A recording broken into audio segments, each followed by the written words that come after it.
around my story. I don't really like Indian movies because the actors are always overreacting, and the movies are not logical at all. But this is just my personal opinion. However, I've discovered that there are stories stranger than Indian movies. Let me give you a real-life example. I'll tell you a story about a young woman named Samantha.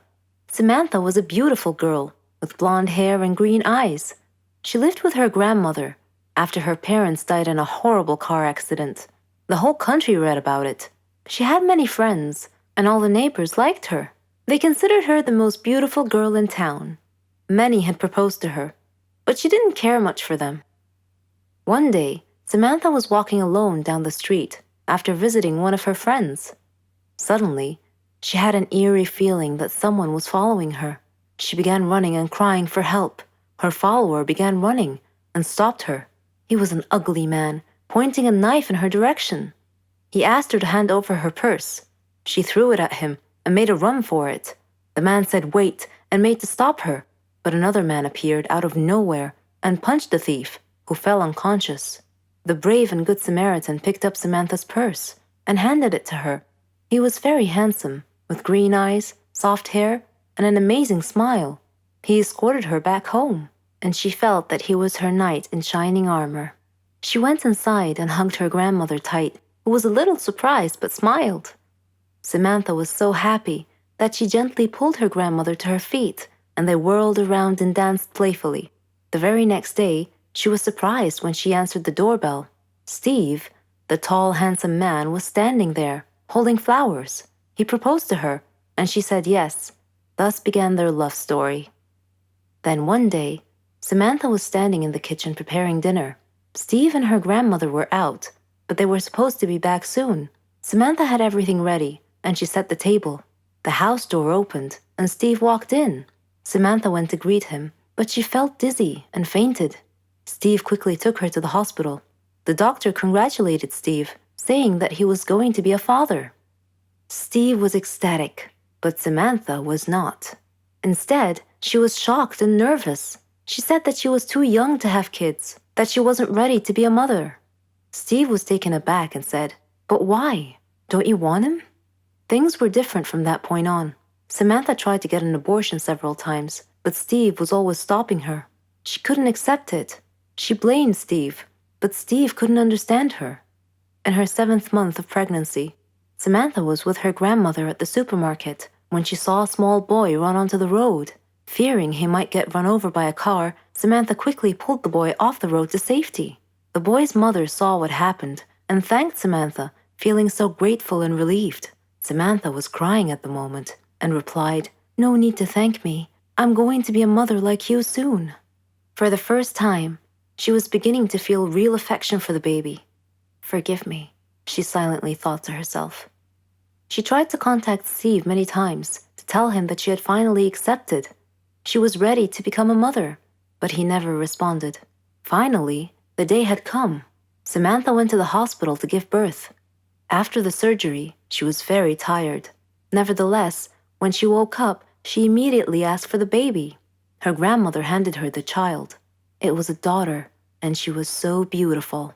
The nurse tried to take the baby out of her arms, but Samantha refused, wanting to hold her for as long as she could. The next day, Samantha heard a big commotion, and she had a feeling of dread that something bad had just happened. It was confirmed when she saw her grandmother's face. She asked what had happened, and her grandmother told her that a child was missing and had apparently been kidnapped. Samantha's pale face slowly pleaded, "Please don't tell me that it was my daughter." When her grandmother nodded, Samantha broke down and began crying and wailing in pain.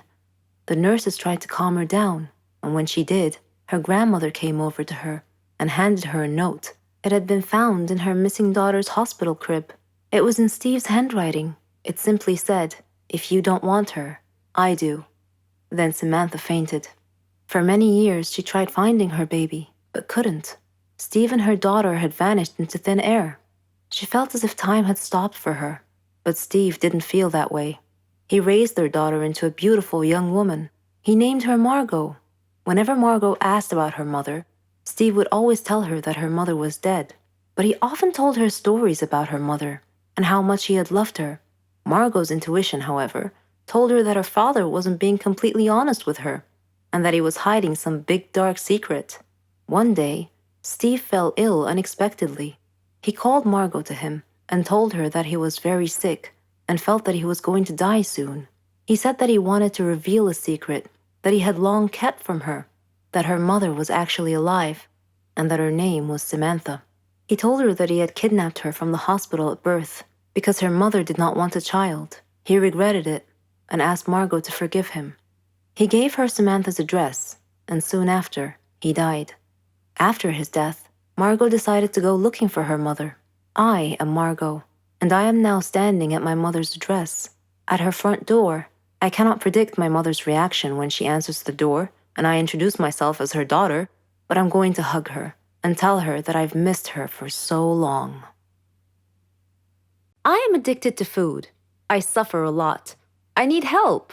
I've tried to give up, but I fail every time. Hamburgers. Who can give up eating hamburgers, especially with barbecue sauce?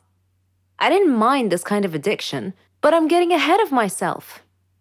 Let me begin by introducing myself. I am Patricia, 15 years old, living with my parents and my brother.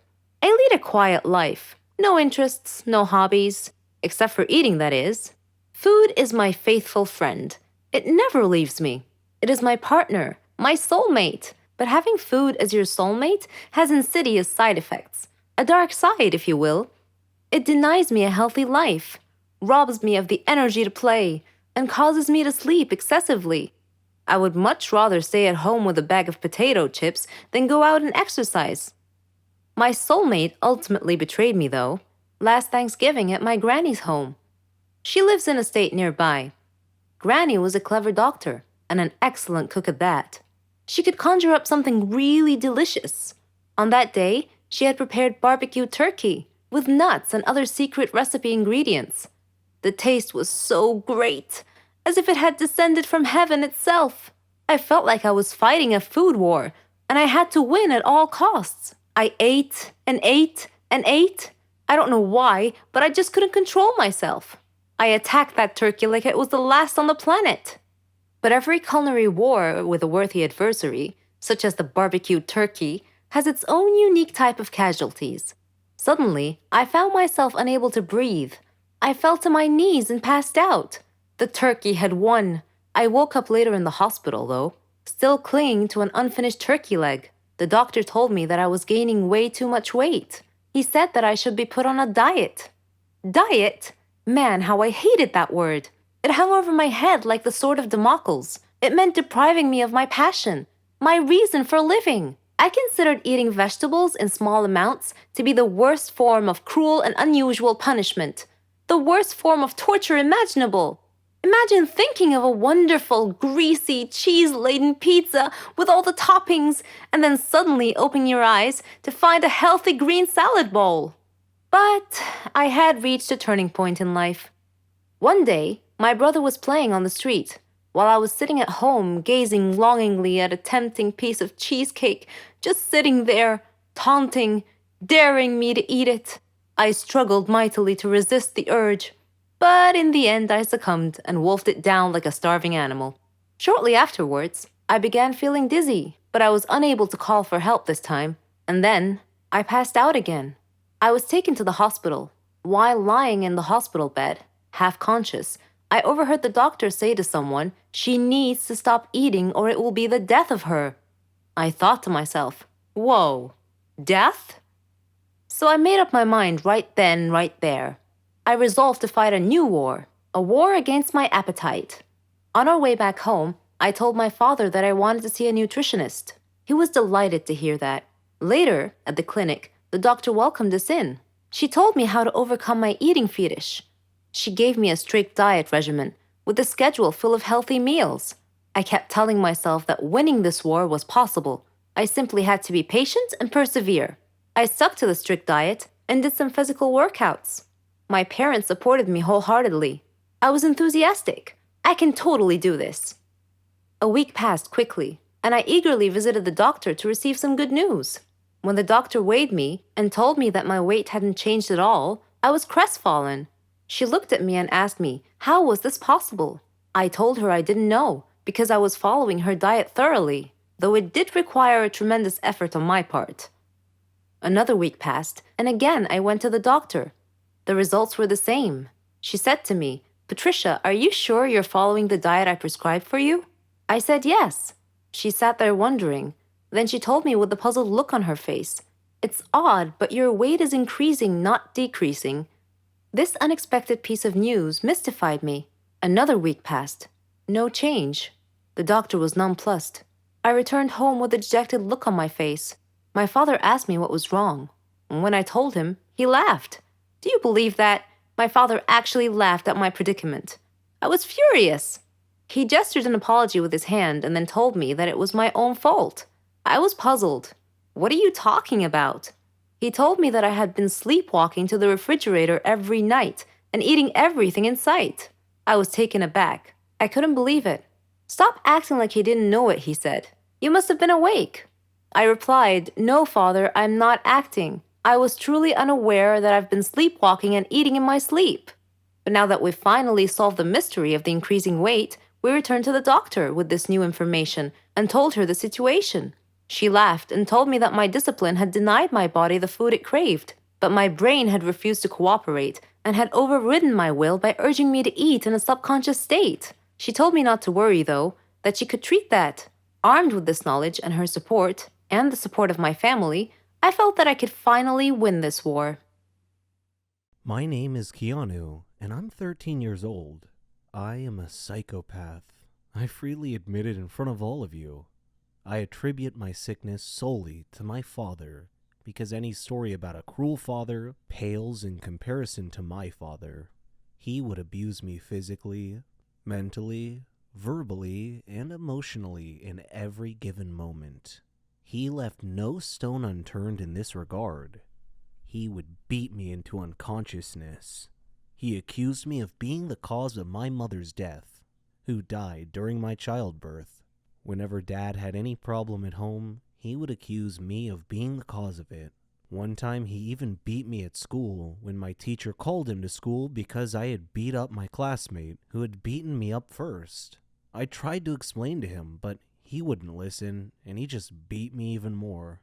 One day, it was fun day at school, and everyone was supposed to invite their parents to visit the school for party and introduction activities. I chose not to invite my dad, so I was alone at the festivities.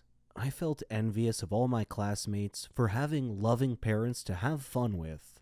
My teacher noticed me alone, came over and offered to be my parent for the day. I was so happy. We had great fun together. Miss Linda had lost both her husband and her son in a plane crash, only she had survived. After fun day had passed, Miss Linda showed more interest in me. She would bring me sandwiches and spend time with me during breaks. I thought of her as my mom.